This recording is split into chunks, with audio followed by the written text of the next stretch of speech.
So you may know that in 2023, I made it my mission to become a paid artist. And if you didn't know, in 2023, I made it to be my mission to be a paid artist. Another month has passed, and even though it's like a week into March already, these numbers and stats were all pulled just at the end of February, and this is my update for February. Spoiler, I actually made money in February, which is kind of crazy. We'll talk about it. Okay, let's do a quick look at my YouTube stats. As a reminder, to be able to get monetized and to start making money off of YouTube, you need at least 1,000 subscribers and 4,000 watch hours. There's actually new ways that you can make money now with like shorts and stuff, but I'm not getting involved with that just yet. At the end of January, I had 1,695 subscribers and was sitting at 3,629 watch hours. And now here at the end of February, I have 1,795 subscribers and 3,903 watch hours, which is almost the exact same amount of growth as I had in January. In each month, January and February, I gained about 100 subscribers and about 300 watch hours. So I am now like this close to monetization on YouTube, or at least being eligible for it. I have heard that once you apply for your monetization, it can take some time for YouTube to actually review your channel and put that up, because they have to review your channel for their monetization policies. And I don't think my channel will have any issues with that. I haven't had any copyright strikes, and I don't really have any outrageous, weird, out there, cross the line content, but who knows how long that could take. And I also have no idea how much I would actually be making after I got monetization. I'm honestly super curious to find out how the views and watches translate.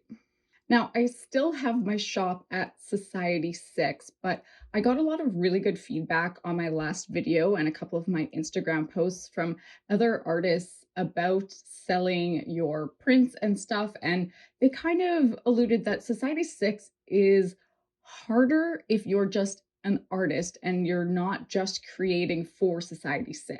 So Society 6 depends a lot on you following like very current trends and very current ideas. And those are the things that are going to get popular and get shown to people on Society 6. From what I've heard, the suggestion was to move to Etsy, because then you are finding people who are searching specifically for things like your art. You're able to sort of find your market and your niche a little easier on there. I'm still kind of find Etsy a bit daunting. It's a lot of effort compared to the Society 6.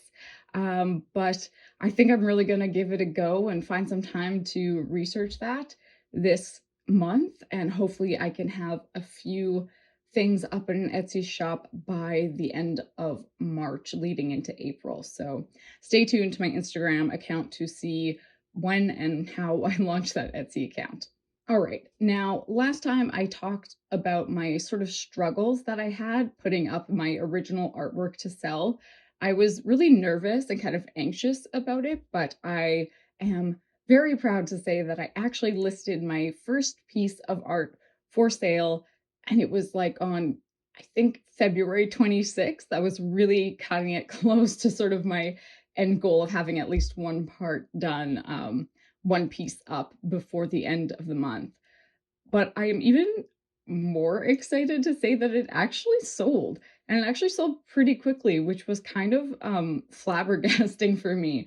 Honestly, it was really, really cool, and I'm super excited. I got that shipped off. It's still in transit, and so I'm like nervously checking every day the tracking to see and make sure that it gets to its destination. But I'm just super excited that I actually sold something, and that really encouraged me. And now I have a decent amount of original artwork available on my Instagram account, and I hope to be able to add more to that soon. And if I start doing the Etsy thing, then I might be able to also put up my original pieces on there to sort of flesh out my shop. So yeah, I'm really excited to do more original artwork. I think that's going to be really cool. So that brings my total money made as an artist in February to $40. Now that number is just like straight sales. It doesn't factor in like cost of supplies or anything like that, but I think that's going to be the easiest way for me to track.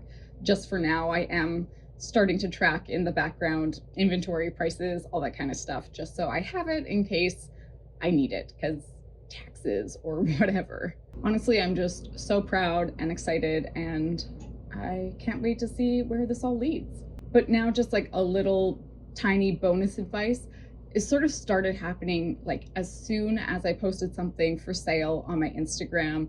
And I've been sort of working on my Instagram a bit and was getting a bit of a growth spurt, I guess, and just was immediately hit by scammers. So many scammers popping up in my DM. Pay attention, look at people's profiles, make sure you're not giving out personal information in order to sell your artwork. Make sure you're accepting payments only through like super secure means like PayPal.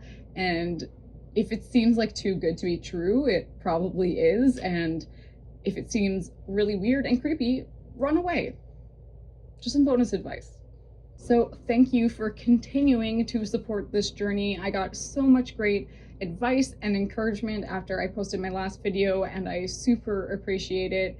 I have had a lot of positive interactions, and that always makes things a lot easier. So make sure you subscribe right here to Dano Does Things to get my monthly updates, as well as fun, crafty tutorial and inspiration videos. And follow me over on Instagram at Dano Does Things to get sort of more timely updates. And also just send me a DM and chat. Don't be a scammer, okay? And you'll also be able to see on Instagram some of the original pieces that I've put. You might recognize some of them from art I've done on this channel, so go check it out. Thank you so much for watching, and we will see you the next time.